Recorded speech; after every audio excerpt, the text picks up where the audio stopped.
Alright, here we go in some recording. So it's called. First one is called Ex Bank of Jamaica Governor backs timeout for bank errors. Former Bank of Jamaica Governor Derick Latibeaudiere has supported a proposal for Jamaica's anti-corruption watchdog for senior central bank personnel who are involved in regulations, examinations, or inspections to be restricted from compensated employment with the private depository institutions for a one-year period after leaving government. The recommendations contained in the third annual report of Integrity Commission was placed table in Parliament on Tuesday. In fact, Latibeaudiere said that a senior BOJ official who had regulatory responsibility might have knowledge of things that could take place that would place that individual in a position to make decisions that would inevitably be private for him. Basically, I mean like some embezzlement type of stuff. All right, so he says a quote I don't care for. Current Bank of BOJ Governor Richard Bales told Gleaner the central bank didn't have the opportunity to discuss a policy suggestion by the Integrity Convention, could not provide a position at this time. It likely means that they're just going to just rubbish it and so on. They're just going to hand wave it away because we don't want to go down a certain rabbit hole. Pretty much. He indicated that there are no policy at central bank that require senior personnel to observe a cooling off period before taking positions in the banking sector. Jamaica Bankers Association President Jerome Smallin said that such a policy would affect the senior sector's ability to recruit from the available talent pool. All right. He noted that every year the banking sector would have recruited about one person who had a senior position in ministries, departments, and agencies. Executive Director of the Integrity Commission, Greg Chris, said that the law mandates of the anti-corruption body to make recommendations for legislative changes for best practices. He told Gleaner on Wednesday that Section 6.1 of the Integrity Commission Act 2017 directs the corruption watchdog to monitor legislative and administrative practices related to the prevention of corruption. According to Christie, in some jurisdictions, there were revolving door policies that restricted senior public officials who carried out regulatory rules from taking up jobs in the private sector for a defined period to avoid any suspicion of a payback. Let's continue. Christie said that the policy would apply particular to senior officials in government who had positions in regulatory bodies and went to work with companies they oversaw a short period after leaving their jobs in the public sector.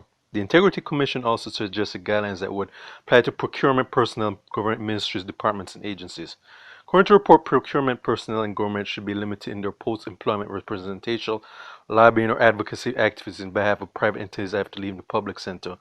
The commission is also of the view that she should be prohibited from receiving compensation from certain private contractors for a period after being responsible for procurements or certain large contracts of government officials. I think they're saying that they don't want some of these, I think these senior officials after they take their quote unquote timeout to kind of get some kickbacks which are not really legal. I think that's what that is implying.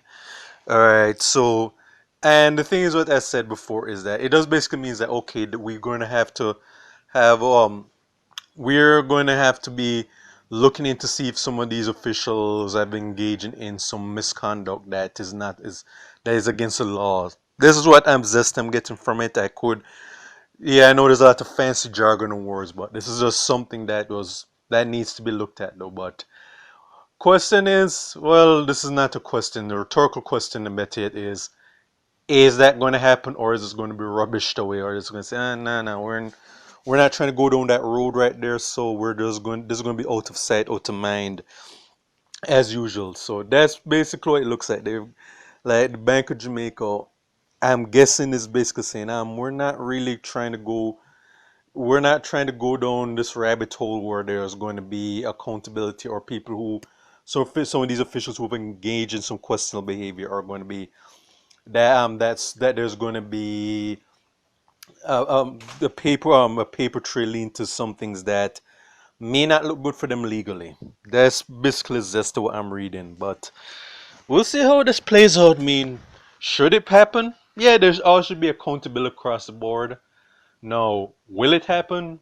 I can guarantee that they're going to find a way to kind of like diminish or rubbish this because they're not, because like I said, due to the culture mindset of Jamaica when it comes to criminality and corruption, yeah, they're not trying to reverse that trend, unfortunately, but that trend needs to be reversed, and that's pretty much all I have to say. So, this is for State of Jamaica and the Caribbean. Check out my YouTube pages, Miles Goes and Farron, Magic Productions, Real Thoughts and Miles. Alright.